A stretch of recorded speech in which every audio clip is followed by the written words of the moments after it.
We're now about to launch into a theory of reality motivated and directed by belief in God. I've explained that that doesn't mean that we're going to deduce this theory from the scripture. It means that the transcendent creator is the only divinity that's going to be allowed to influence this theory. It's still a theory. It's still an explanatory guess that people make. It's still fallible. But I think it's a pretty good one. I'm impressed by it. Let's start where we left off last time, talking about aspects of reality. I took that term, an ordinary English term, and pressed it into a technical meaning. Its technical use here is for these kinds of properties and laws. And I'm hyphenating that so that you know that they go together. It's a kind of properties related by that kind of laws. There are laws that hold among quantitative properties, represented by numbers. There are laws that hold among physical properties of things, the sensory, the logical, and so on. The laws we're talking about here relate properties of the same kind. And these are the major kinds that people have distinguished in the last, say, 2,500 years, that people have been making theories. So we're going to start with that. We're going to say, we'll start with this because it's the best approximation we have of just how people have seen reality around them. What the things that we experience exhibit to us. Do they exhibit that they have quantity? Yes. Do they occupy space? Yes. Do they have physical characteristics such as weight and mass and solidity? Yes. Some of them are alive. Some things perceive. Human beings think logically and have a formative capacity to take natural materials and make something new out of those materials. That's the formative or historical. One of the first things that they do is take sounds and marks and paper and create language. They have the sounds be symbols for other things. They have social relationships, economic, juridical ones having to do with the law, and aesthetic ones, ethical, having to do with right and wrong so far as love is concerned. The juridical has to do with what's just, the ethical with what's loving. And finally, fiduciary, this is the aspect for which Dooyeweerd's term is pistical. Not a word you run into every day. He coined it. It comes from the Greek pistis, which means trust or faith. So this is an aspect of everything. We trust things all the time, to do this, not to do that, not to fall apart, and so on. And there are all degrees of that. At the upper end, there's what we trust unconditionally to be the unconditional reality. Then, so that trust is religious. But all the lower forms of it are not. They don't just relate to theology or to the doing of theology. So we're going to start with these aspects because they exhibit themselves in our experience. We take naive, pre-theoretical experience to be the world that God made and put us into. Not what materialists dismiss as illusion and call the manifest image that we all have. Yeah, it's a manifest image, all right. It's the world in which we live. We don't just have images of things like streetcars and buses. They're real. Stand in their way, you'll find out. So what we learn from this is if we start this way with the world as God made it, as He made it such that it presents itself to us, then we have to reject that metaphor that theories of reality has been built around. The metaphor of the necklace, remember?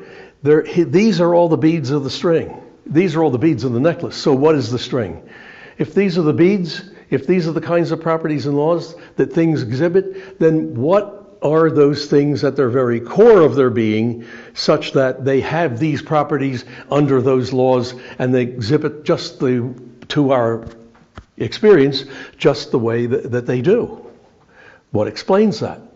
Well, we're not going to have a string in this metaphor because that is an attempt to locate the divine within the world. It's an attempt to say that what unifies all these is, and then you pick one or two. If you pick matter, you're a materialist. If you pick the mathematical or logical, it's rationalism. You pick some one of those and say, this is self-existent. This can't fail to be the way it is. This is what generates everything else and orders it, when that is a role that belongs only to the transcendent Creator who has revealed himself to us in Scripture. So we're going to reject the necklace metaphor. What metaphor would we use then? Well, it seems to me that a metaphor of a necklace, again, would be all right if all the strands of it were interwoven very tightly, no one of which is what supports all the rest. And then what supports the whole thing is the maker of the necklace, which is not part of the necklace. That's a more appropriate metaphor for the way we want to do theory of reality. We also have to notice that these properties are exhibited by the things that have them in two senses. I started to explain that last time, so I'm coming back to that now.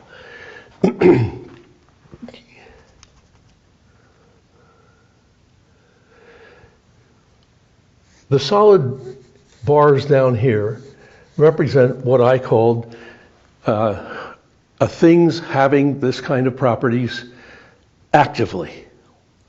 And I'm distinguishing here active over against passive. And the example I thought I gave last time, won't hurt if I give it again, or if I didn't, let's do it now. Quantitative. The Earth is the third planet from the sun.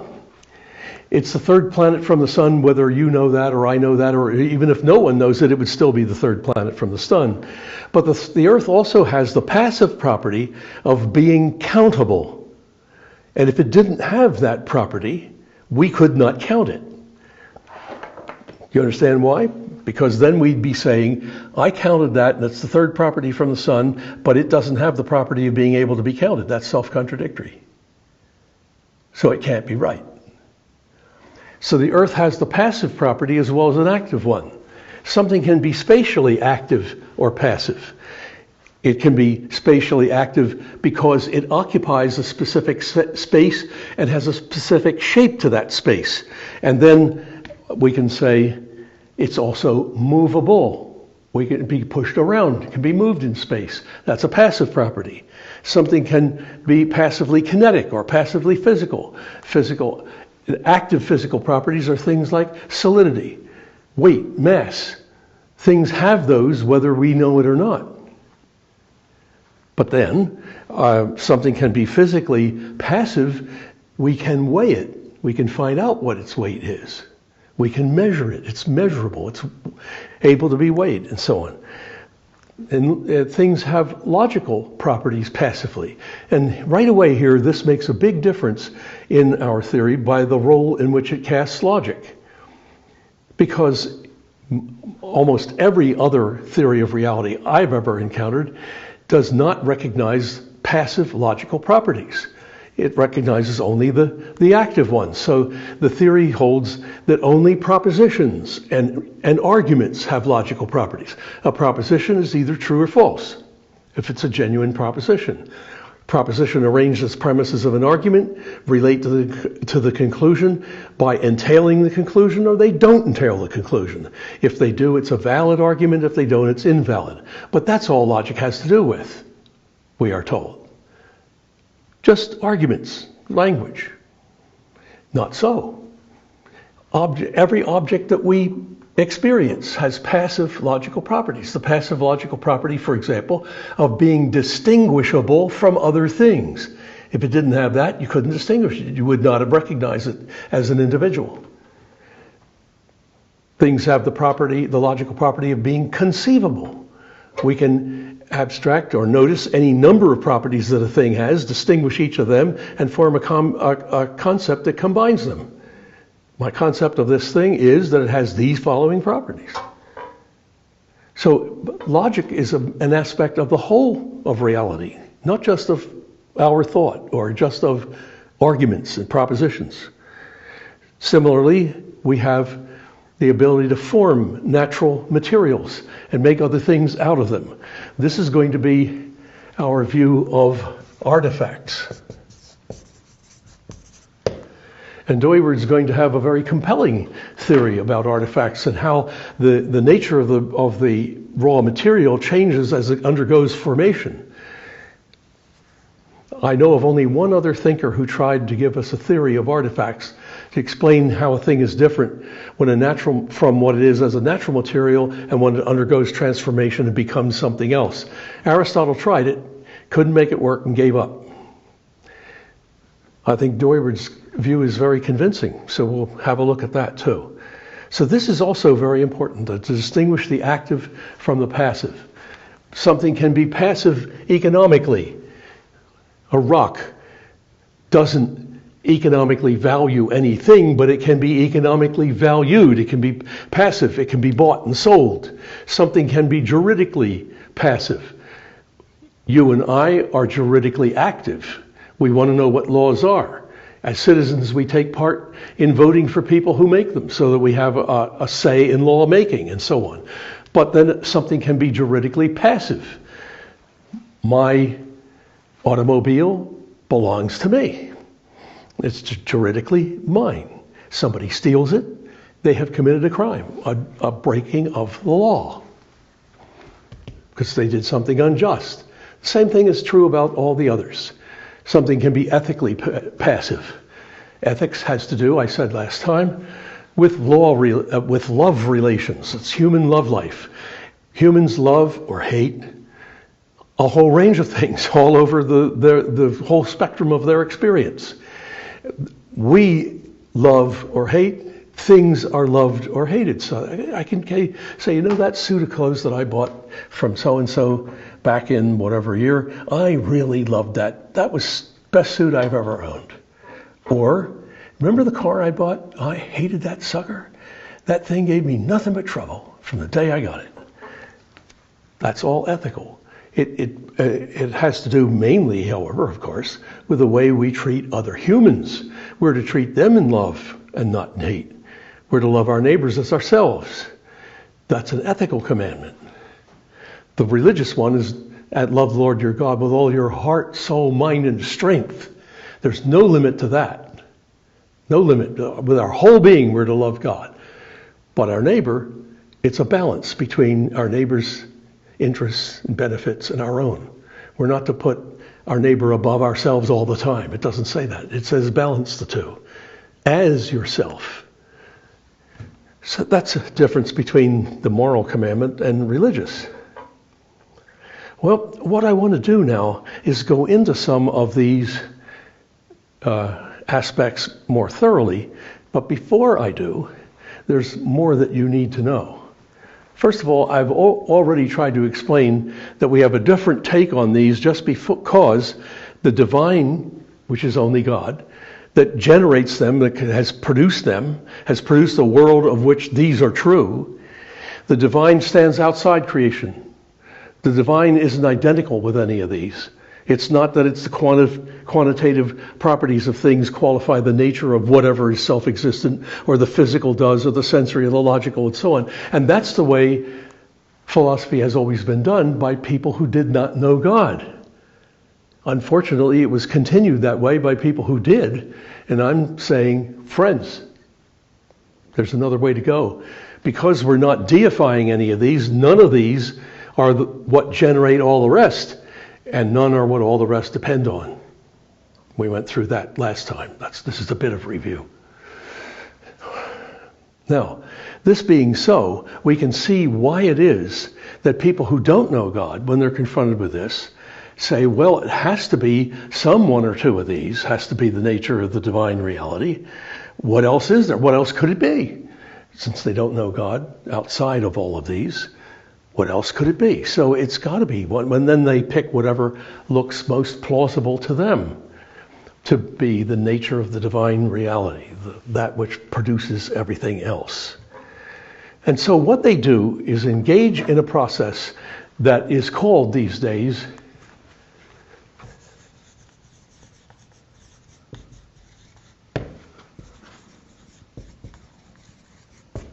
a reduction argument.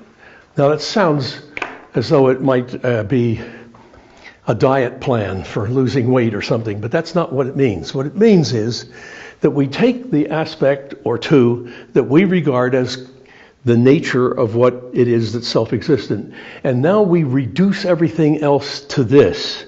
That's one way of arguing for the divinity of this. Everything else can be explained in terms of this. This can't be explained in terms of the others. That's one sense of reduction. Here's another sense of reduction. This one is the one that generates all the others.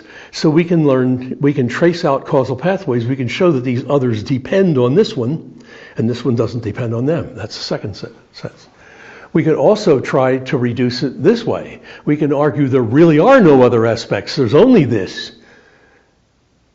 And that's a very strong reductive argument. It tries to get rid of the other kinds altogether and say there's only this one this is the one I've put my money down, I take this one. This is what explains everything. That's a very difficult thing to do, because unless you allow that whatever aspect you pick is accompanied at least by the logical aspect, what you end up doing is offering logical arguments for the conclusion that nothing has any logical properties and there are no logical laws. And that's an absurd position to be in. There are people there. Make no mistake. So these are all senses of reduction, trying to show the superiority of one or two of the aspects over all the rest, so as to conclude that that one or two is in fact the divine reality they all depend on, the nature of the divine reality. Now, what I want to do next is go through the kinds of incoherencies that arise when people try these reduction arguments. So we'll take a break here and we'll come back and look at what's wrong with reduction arguments.